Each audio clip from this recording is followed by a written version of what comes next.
নমস্কাৰ, স্বাগতম জনাইছোঁ আমাৰ ইউটিউব চেনেল স্পটলাইট এডুকেশ্যনেলৰ অন্য এটি ভিডিঅ'লৈ।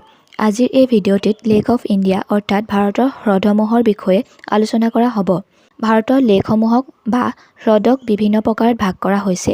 ভাৰতৰ বিভিন্ন ধৰণৰ হ্ৰদসমূহ হৈছে মিঠা পানীৰ হ্ৰদ, নিমখীয়া পানীৰ হ্ৰদ, প্ৰাকৃতিক হ্ৰদ, অশ্বক্ষুৰা হ্ৰদ, কৃত্ৰিম হ্ৰদ আৰু ক্ৰেটাৰ হ্ৰদ। আহক এতিয়া আমি ভাৰতৰ হ্ৰদসমূহৰ ইম্পৰ্টেণ্ট কুৱেশ্যনসমূহ আলোচনা কৰোঁ। ভাৰতৰ আটাইতকৈ ডাঙৰ মিঠা পানীৰ হ্ৰদ কোনটো?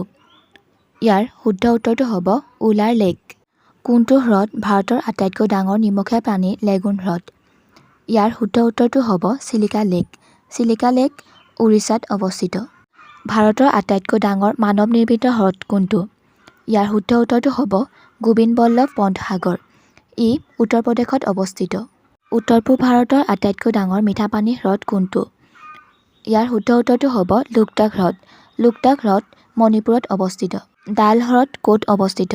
ইয়াৰ শুদ্ধ উত্তৰটো হ'ব জম্মু আৰু কাশ্মীৰত। ভাৰতৰ আটাইতকৈ ডাঙৰ হ্ৰদটোৰ নাম কি? ইয়াৰ শুদ্ধ উত্তৰটো হ'ব ভেম্বানাড লেক। ই কেৰালাত অৱস্থিত। ভাৰতৰ ডাঙৰ উপকূলীয় লেগুন কোনটো? ইয়াৰ শুদ্ধ উত্তৰটো হ'ব চিলিকা লেক।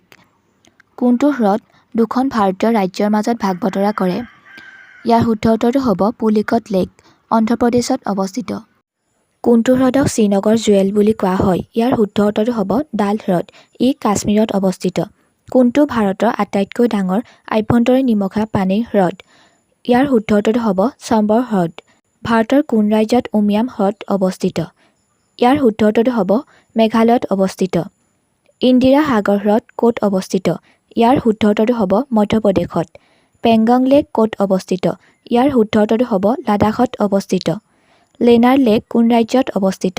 ইয়াৰ শুদ্ধ উত্তৰ হ'ব মহাৰাষ্ট্ৰত অৱস্থিত। নল সৰোবৰ লেক বাৰ্ড চেঞ্চুৰী ক'ত অৱস্থিত? ইয়াৰ শুদ্ধ উত্তৰটো হ'ব গুজৰাটত অৱস্থিত। কোনটো হ্ৰদক লেক ডিষ্ট্ৰিক্ট অফ ইণ্ডিয়া বুলি জনা যায়? ইয়াৰ শুদ্ধ উত্তৰটো হ'ব ভীমতাল লেক। ই উত্তৰাখণ্ডত অৱস্থিত। হুছেইন সাগৰ লেক ক'ত অৱস্থিত? ইয়াৰ শুদ্ধ উত্তৰটো হ'ব তেলেংগানাত অৱস্থিত। হায়দৰাবাদ আৰু ছেকুণ্ডাৰাবাদৰ মাজত কোনটো হ্ৰদ অৱস্থিত? ইয়াৰ শুদ্ধ উত্তৰটো হ'ব হুছেইন সাগৰ লেক। নাগাৰ্জুন সাগৰ লেক কোন ৰাজ্যত অৱস্থিত? ইয়াৰ শুদ্ধ উত্তৰটো হ'ব অন্ধ্ৰ প্ৰদেশত অৱস্থিত। বিশ্বৰ সৰ্বোচ্চ নিমখীয়া পানীৰ হ্ৰদটো কি?